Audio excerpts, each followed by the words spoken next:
Hello and welcome to another episode of ISO 400. I am your host, Julius Motel. This week I'm talking with Robert Larson, a documentary photographer based out of Los Angeles who has a number of long-term projects he's working on. One of them is called Waiting for Haiti, in which he's been documenting life after the tumultuous 2010 earthquake. Another is called The Summer of Our Lives, which has been the culmination of many years of photographing his close group of friends, though the project is far from over.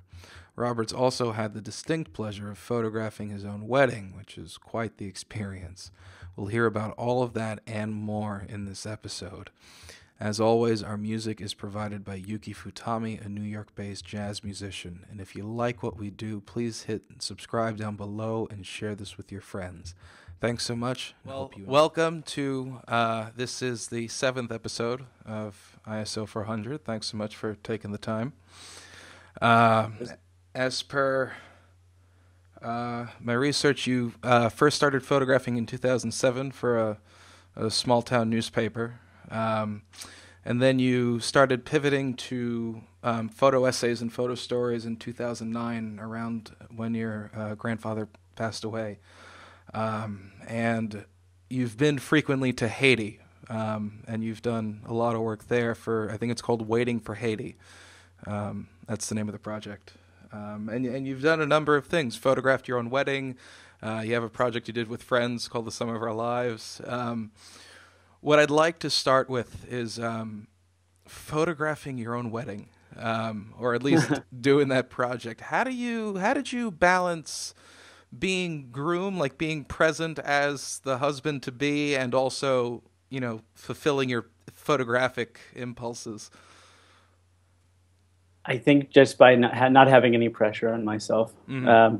I had my camera with me all the time, so it wasn't really that big of an adjustment at all. Mm-hmm. I just, I always just kind of take pictures as they come up, and so if I missed something, I missed it, and if I could get something, then that was great. And it turned out I got, a good amount.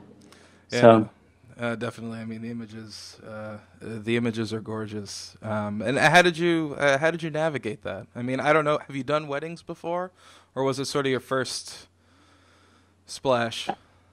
Well, I've never done weddings like that. I spent a summer working for a wedding photographer here in LA, and that was like brutal grunt work. And I didn't continue to do it after that, but I guess I learned to be a little more comfortable with weddings. Yeah. Plus all my friends were there and everything, so it was a very natural environment for me to be photographing in. Yeah, and you had Rinzi Ruiz photographing your wedding. I imagine he's a good friend of yours.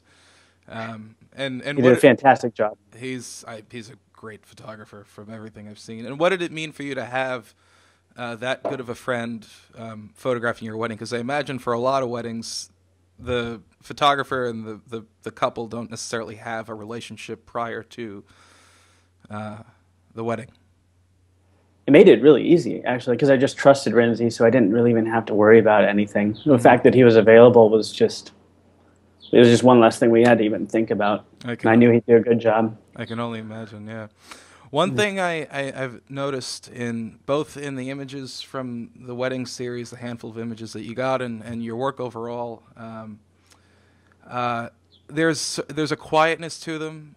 They're sort of contemplative and beautiful in black and white. How did you develop your style, and what made you decide from the outset to shoot in black and white? I guess you mean how did I decide to shoot black and white then, or just sort of in general? In general, yeah. Yeah, just an evolution, I guess. I mean, I tried all sorts of different things. Starting off, I started off at a community college course shooting color slide film, and then it wasn't even until about 2 years ago that I went back to a community college and learned how to do black and white darkroom processing and printing. So I don't know. It just evolved. I just figured out over time that I wasn't going to make any money at photography, and then from there I went, what do I enjoy most? Right. And then I went, after probably 5 years of shooting digital and sometimes color, sometimes black and white, sometimes heavy Photoshop, sometimes light Photoshop, and just all the experimentation. About 2 years ago, I just kind of went, gonna just do what I really like the most, and black and white film. So I Yeah. just went back to the beginning, I guess. Hmm. And what do you find that black and white does for you in your photography that color necessarily can't? I guess it's sort of a timelessness. Mm. Um, yeah, it's just it's sort of timeless, and it also takes away. Well, I mean, color film would do this too, but just in general, film and the whole thing where like I have stacks of rolls sitting on my desk that I Mm. have no idea when I'll ever get to and develop. I like that because it's like when I get around to it, it's a treat, and I kind of have forgotten what's on them, and I just like the process, I guess you could say. I Yeah. shoot digital too, still, Mm. but yeah, Ha- there's it's the magic. yeah. And how do you decide when to take out digital versus film? Like, what's the dividing line? It's easy. It depends on how dark the place is, and also, if I go away on if I go on vacation, I'll shoot film exclusively. But if Mm. I go out with say a night with our friends and it's going to be a dark place, I will just I'll take the digital because I Mm. can shoot 300 pictures Yeah. and the Fuji film I use Yeah. the what is it X100S, it does pretty well in low light. Yeah. Do you use flash at all, or you stay away from that? No. Yeah, I'm pretty much the same. So you've had a fairly tumultuous relationship with photography, both as a passion and trying to do it as a profession, and that sort of culminated in your project called the Food Runner. I think Yeah. from what I had seen. When was the moment of recognition for you that this might not work out as a career, and how did you navigate that personally and try and reckon with that? Getting married Yeah. and having having my wife Jenny say at some point, I can't remember, I don't remember the specific Hmm. time we had the conversation, but it came up, and she essentially said, "You've been trying to do this as a profession, at least for what, 8 years now, Hmm. and it's not looking good. So Yeah. where at what point do you kind of you know just begin trying to pursue a normal career, find a job you'll like, and then go for that?" Yeah. And that sort of got me thinking and led me to get a job at a restaurant, which I had never had previously. I'd never worked in Hmm. a restaurant, and it was a beautiful restaurant, and it's the kind of place I would go to as a customer and Yeah. just sit and just, oh, this is wonderful. So Yeah. didn't take hardly any time at all for me to just start bringing the camera out to work, and it evolved from there. Yeah. Yes. Now, were you allowed to photograph on the job? Like, how did you navigate like doing your job and also like fulfilling like the photographic bug? It was just sort of an intuitive thing, like it was a popular nightclub, so on a Saturday night there was oftentimes no opportunity. We were working our asses off, and it was Hmm. fast paced. But some nights during the week it would be kind of slow. I could grab a couple pictures, and then sometimes almost every day I came a little bit early, 10-15 minutes, and I could get run in the kitchen and grab some shots. And then after my shift, I would also often go drink in the bar and grab some then. Hmm. So there's a lot of opportunity. Yeah. Oh, I'm sure. How did your attitude towards photography change when you started taking up like a non-photo job, started working at the restaurant, and whatever else you've been doing since, and doing it while doing something else? Well, my attitude towards photography it was like a big weight had been lifted. Mm. I just was able to have fun again, Yeah. and not really care about what would be, say, profitable or marketable, or what Hmm. would look best on my website or whatever. It Yeah. just, but I became very resentful towards just normal jobs in general, and that whole thing where you had to, at least at the restaurant I was working at as a food runner, Hmm. I was you working really hard and fast, and I had a lot of enthusiasm, probably because I hadn't been doing it for 5 years, and Well, yeah.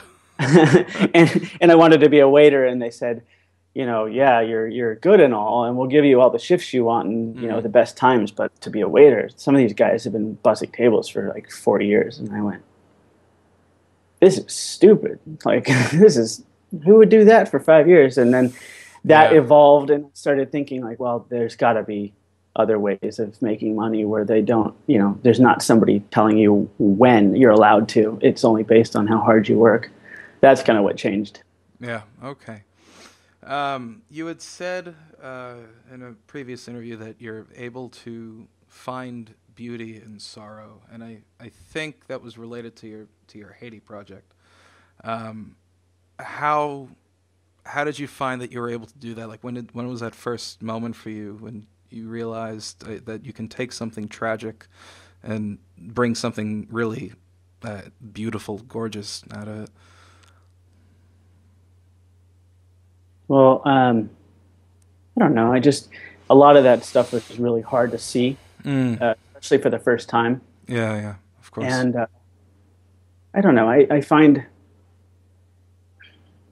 I don't know. Some people might feel that those experiences are traumatic, and Mm.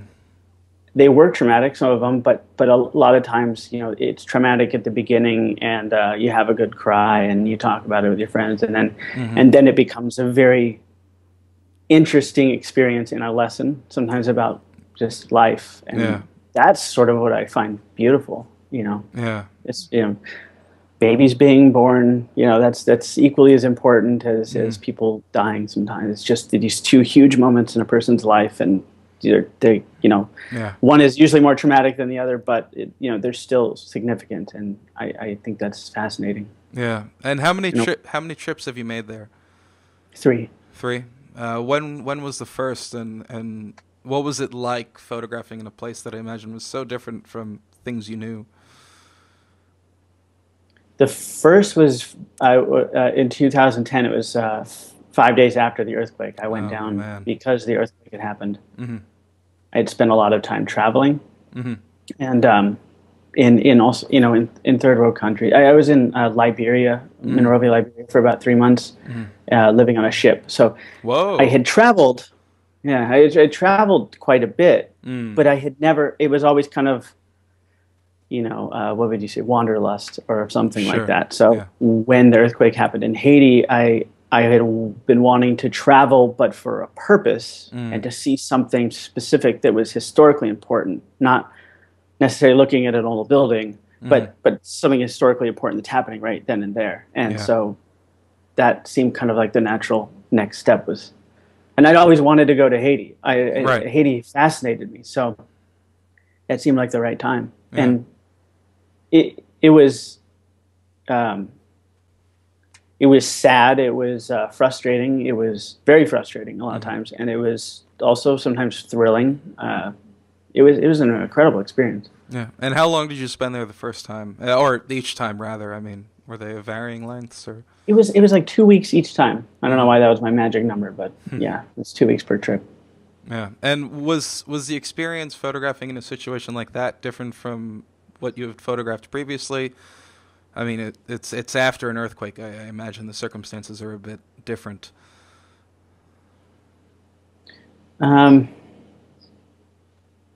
no, it just didn't. It didn't feel that different for Mm. me. As far as taking pictures, it wasn't any more or less difficult. Hmm. It just like here in LA, it's a matter of like it was just a matter of approaching the right people and asking the right questions, Hmm. and maybe and being empathetic towards whatever that situation was, Yeah. and then going with them to photograph. Yeah, it wasn't too different. Yeah. Did you work with a fixer? Were you on your own? What was the mechanics, the day to day, when you were over there? It was kind of the first time I had nobody at all. I went with a friend, Hmm. and my friend, his name is Matt, and we went to high school together. We know each other forever, and he was an EMT, and he was working in LA at the time on not doing granny shuttling, but he was working like serious shootings and stabbings Yeah. and car crashes in LA. Jeez. And he had been doing that for a little while and was just seemed like the. I just was like, "Do you want to come with me?" And he said, Mm. "Absolutely." So on that trip, I had somebody with me, but we had no idea what we were doing really at Mm. all. So we went to Dominican Republic. We went to Santo Domingo and just figured out a way to make our way into Port-au-Prince. And I was reading a lot of blogs and journalists writing about how they were doing it, because at the time you couldn't fly straight into Port-au-Prince. At least I couldn't. And we just kind of figured it out. We stopped at a hospital right on the border, and we were there for about 5 days. And I took a lot of pictures, and there were a lot of aid workers there. And Matt drove the ambulance between, the surgeries. There were a lot of amputations going on at the hospital, and then they had an orphanage that had been turned. It wasn't completed, but it had now been turned into sort of a makeshift recovery area. And he would drive the ambulance back and forth, and I'd help him. And when I wasn't needed, I would take pictures. And we did that for 5 days. Crossed the border finally. And it was in Port-au-Prince. We ended up staying with some aid workers that we had met, at the hospital that were going in. We had a kind of sort of safe place, but a path. So we went there to Port-au-Prince. We were there for 3 nights. It was very frustrating because we were not able to get anywhere. There was no, we didn't have a private car. We didn't have a fixer. We didn't have anything. And we really couldn't just walk around, I don't think. At that point in time, at least, we couldn't just walk around by ourselves. One day I just sort of got really, really frustrated, and I woke up in the morning quite early, and I just started walking because I figured I need to get some pictures. I need to come here to see what I wanted to see, which was Port-au-Prince.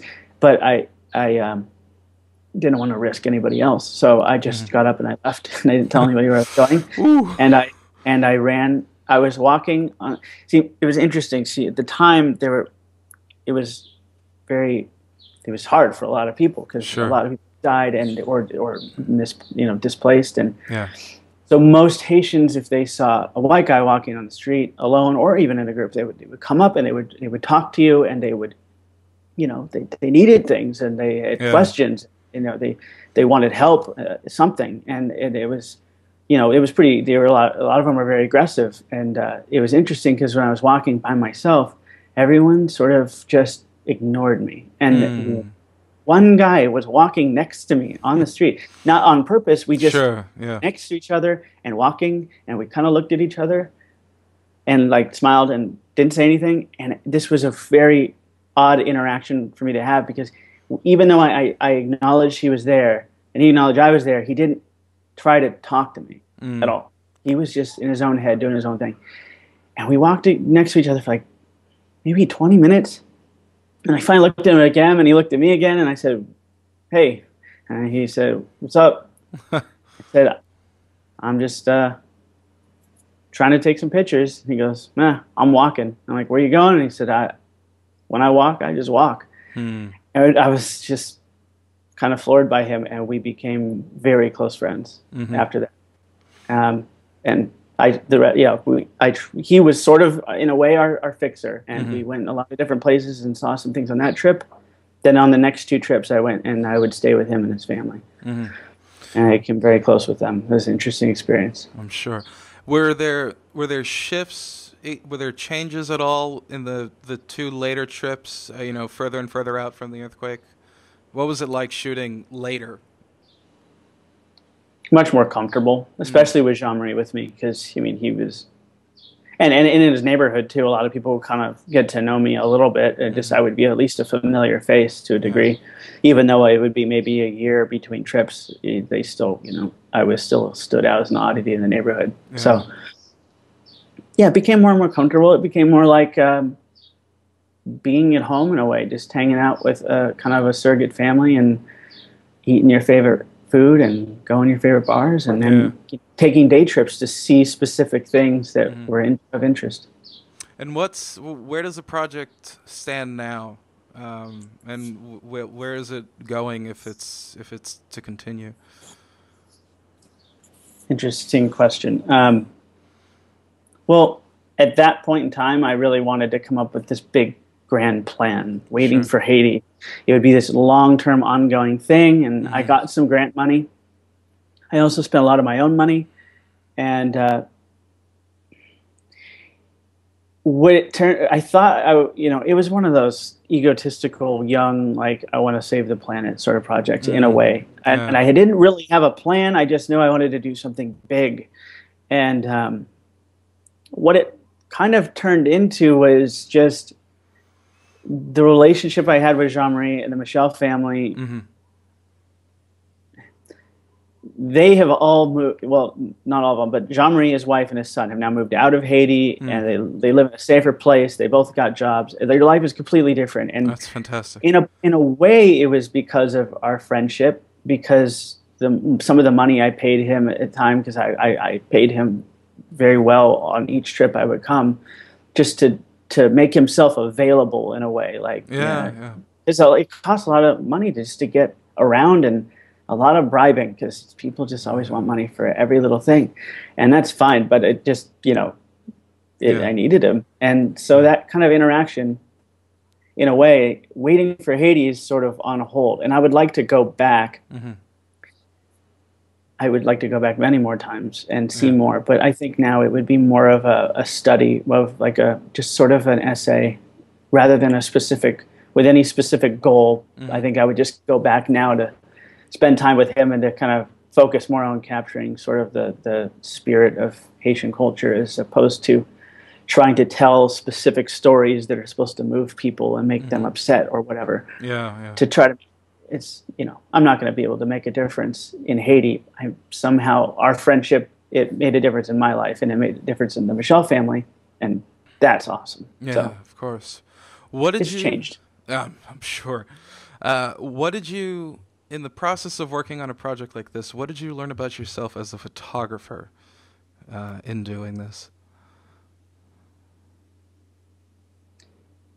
Probably that I needed to stop thinking so much and let sort of my emotions and intuition dictate what I'm photographing, Mm-hmm. and rather than trying to have a plan or a motive, Mm-hmm. specific idea. Yeah. And how did you? I guess the follow up to that is, how did you learn to let go of that? One of my a mentor of mine, Mm-hmm. really,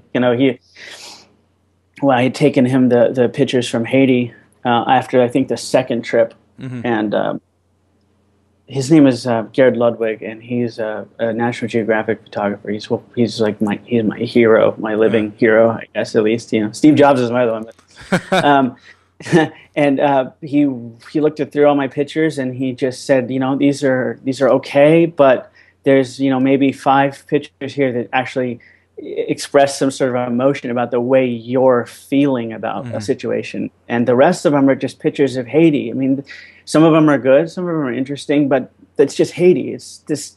Well, he basically convinced me that what I had the potential to be really good at, Mm-hmm. as opposed to mediocre at, is expressing myself through photography, rather than trying to be the voice for anybody else. Mm. Some people are really good at that, and Yeah, I just definitely. you just pointed out that I wasn't. Mm-hmm. But there was this other thing I should focus on. It took a little while, but it finally sank in. Yeah, yeah, I'm sure. I'd like to pivot somewhat to the project, "The Summer of Our Lives," which was recently published. I don't know how recently, but in Burn Yeah, it was recent. magazine. So, I mean, congratulations on that. Thank you. And a thing I noticed about it in looking at the images, I mean, they're all in black and white, and I don't know if anyone's ever told you this, but like I could see color. Um, like No, I never heard that. they're like you can sense the connection all you guys have. I mean, there's emotion plain as day in almost all of these images, but they radiate, to me at least. And what was it like working on a project where the connection is? I mean, the wedding is one kind of intimacy, but this is a different kind of intimacy. So how did this all get started? And like where did it take you? And It was the natural evolution of Garrett's advice to me, yeah. essentially. Germinating. I had been photographing my friends for a long time, way before Haiti, Hmm. and but I didn't take it seriously. I mean, I was just drunk Yeah. antics, fun time. But then I really realized that those were sort of the things that I should really take seriously and appreciate, because they're going to really mean something, at least to me and to my friends 50 years from now. If they mean something to anybody else, then that's fantastic. But that was the shift, just going. Yeah. And how long? I mean, was it just one summer? The core of the project. I mean, it's 32 images on your website. Are they from different summers? Is it from one summer? What's the? Well, they span probably from 2005 to, I don't know. As of that exact series, probably a year ago. I mean, I've gotten new pictures now, but yeah, probably from 2005 to last year. There's pictures that span that whole thing, but only in the last year and a half, 2 years maybe tops, is when I got hyper focused on it and understood that this was something, real to pursue. Yeah, of course. So. And how many images? How many images have you taken? How many have you whittled it down to? I imagine photos of friends. It can be a lot. Well, so I have shoebox folders where I just kind of filter, and there's I'd say the biggest shoebox folder I have that are all images that I think are worth at least thinking about. I maybe have about 450, but the actual work in progress folder has all the vacation. I probably have about 8,000 pictures. Woo. For that series. That's considerable. Wow. It's been a long time. Yeah. And I can imagine editing, for me at least, and for some photographer friends I know, it could be an arduous process. It can be difficult to edit your own work. How did you learn to edit? How did you learn to kill your darlings? Because for me, it's one of the hardest things to do. No, I understand that. Mentors, I can't stress enough. Like, people should always have other photographers or peers, even friends that have taste you trust. I mean, I make a shoebox folder that's just like every picture I like, and then I do another one that's maybe half as big. And when I get it down to usually around, I got 100, sometimes 150 is sort of a magic number of I can't really do better than this. Then that's when I start outsourcing. And Garrett looks at it. For Summer of Our Lives, David Carroll looked at it, and David's great. So sometimes I ask people that are really good. Yeah. But then I have a bunch of friends, my wife, my friend Funky. I have a bunch of people that are, I just trust their taste. So there's a long whittling down process that happens. and at the end of it, if nobody's picked a certain picture, no matter how much I love it, I just, I accept the fact that, if publicly at least, that it wouldn't necessarily be one I would use. Yeah. Now the switch for you from single images to stories and essays, which is something I admittedly struggle with, happened with the passing of your grandfather. What was that like for you? What changed for you as a photographer? What was that like? I think it was because when I photographed my grandpa dying, and we had talked about that previously, we had an agreement. I had a very close relationship with my grandparents, and I lived with them for many years. They were a big part of my life growing up, and they were very. We shared a good sense of humor. So I mean, I was photographing them all the time, and back in 2005, I guess, when I first went to a community college and was like, "Oh, give photography a try." I would come home and I would take little pictures of them here and there, and so I kind of learned practicing on my grandparents in a way, some of what I know. And so over the years, as they moved out of their house and into an assisted living facility, and I was alone in their house, but we would visit them and we see, my grandpa had some strokes and became paralyzed, and and my grandma's dementia began getting a lot worse. It became sort of a real, that was my first thing where I went, a series is more important than a single image. So anyways, I'm digressing. When my grandpa died, we had an agreement. I asked them many years ago, hey, Mm. can I photograph you guys when you pass away? Would you be okay with that? Because I mean, I've already got pictures of you drinking coffee in the morning and going on walks, and I've got all Yeah. the other little things.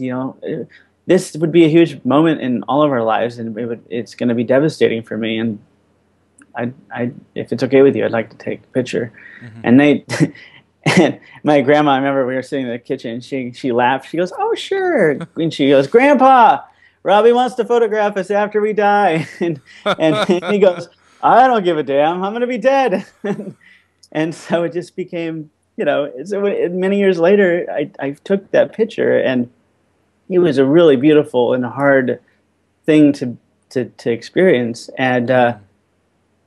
that was sort of the shift as I went, like, I can't use this one single picture Yeah. because it's so sad, and it doesn't really tell the story of my relationship with them. Mm. So that was the moment I went, sometimes you really got to group them together. Yeah. Yeah. And I started really appreciating that more Yeah. than I had before. Yeah. And what did what did you, if it's okay to ask, what did you feel upon pressing the shutter in that moment? What was going I, through your mind? well, I remember that the first couple of pictures I took, I felt very insecure, Mm. like my mom or my aunt. Well, my mom understood, totally knew, but I had this weird feeling like my aunt and my uncle might just kind of like look up and be like, "Not now." Yeah. And I was a little insecure at first, but I did it anyways because I had agreed with grandma and grandpa, and they were cool with it, This was your so no one deal. else's opinion mattered Yeah. in my mind.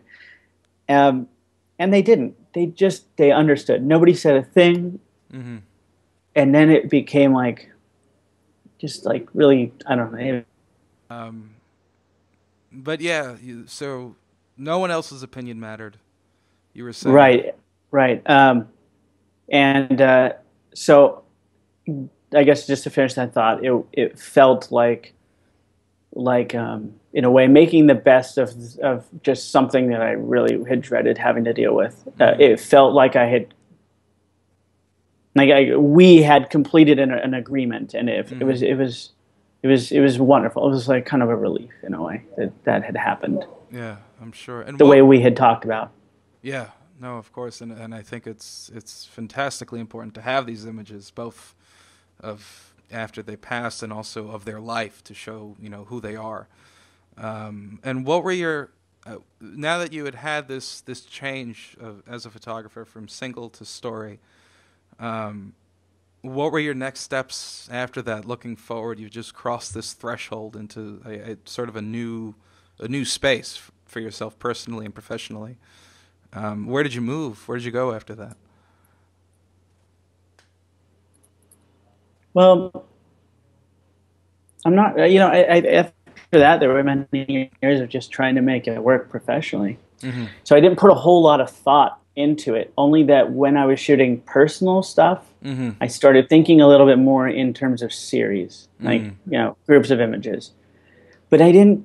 I it wasn't like this monumental shift to where I thought to myself, I'll no longer post, individual images online or anything. I still did it from time to time. I still do, Yeah.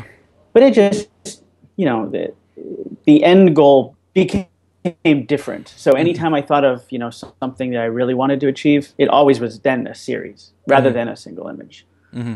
So Yeah. I guess that's the best way to explain it. No. I just think there's more power in telling a story when Yeah. you can. I like movies. I love Mm. movies, and movies are, there's so much going on over a long, 2 Yeah. hours, an hour and a half. It takes.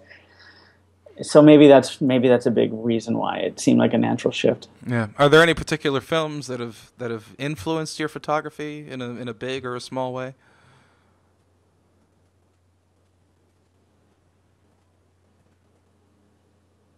I would say two movies: Saving Private Ryan and Blade Runner. Mm. Okay. A little different. What is it about those that Yeah. what is it about those that has moved you? Um, Well, save when growing up, I loved shooting with my grandpa, and um, it was like a kind of a passion or hobby of mine. I loved shooting. So as a kid, I wanted to be in the military, and I had that. I did all my little book reports on Navy SEALs and Army Rangers and all this stuff in school, and so I was fascinated with the military. And I remember seeing Saving Private Ryan at that age because my parents were pretty careful about what movies I saw. I grew up in a very conservative Christian family, and so I wasn't allowed to see rated R movies or anything like that. I think the first one I saw was Tombstone. It was pretty innocent, but anyways, the first movie I saw in a theater was Saving Private Ryan because it was so important to me that I see this movie. It just meant so much to me, and my mom had talked about it, and it was an agreed thing that this is a very historically important movie, and that I would go see it, and so that made a huge impact on me because that movie is still to this day absolutely one of my favorites. And I think probably the impact it had on me was just how you really got to, how important it is to take history seriously. And I loved how gritty that movie was, and at least to me. I mean, it's all subjective. Some people may look at it and think it was a crap film, but to me, it was a very, very real and gritty, and to this day, when I watch it, I find the dialogue sincere. I find the visual scenes extremely believable and realistic, as opposed to a lot of other war movies. And then later on, when I got older and I sat down and watched Blade Runner, I think I was drunk, alone in my room one night, and I couldn't sleep, and I put it on, and I was like, man, this is just... holy smokes! Yeah. I loved it, and I loved the mood, the mood of it. So you combine, I guess, the mood, the darkness of Blade Runner, and then the realistic and historical significance of Saving Private Ryan. And I think that if there's any two major inspirations, that yeah. No, definitely. And what are you working on now? What's anything in the wheelhouse? What's going on? Well, I'm still picking away at something about Disneyland. I want to do an essay about Disneyland. It's not necessarily kind of the Disneyland most people think of, but my friends and I have been going there and getting into mischief at Disneyland for many, many years, and I've been slowly working on that. I don't know when that's going to be ready, but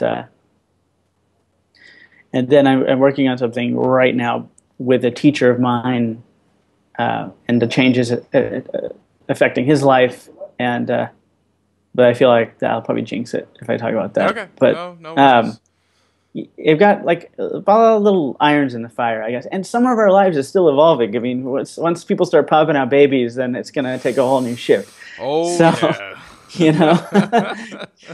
All these things, I don't know. Most of the stuff I'm working on is still just the same old stuff. It's just that it changes. So, 10 years from now, it'll be completely different than it is right this minute.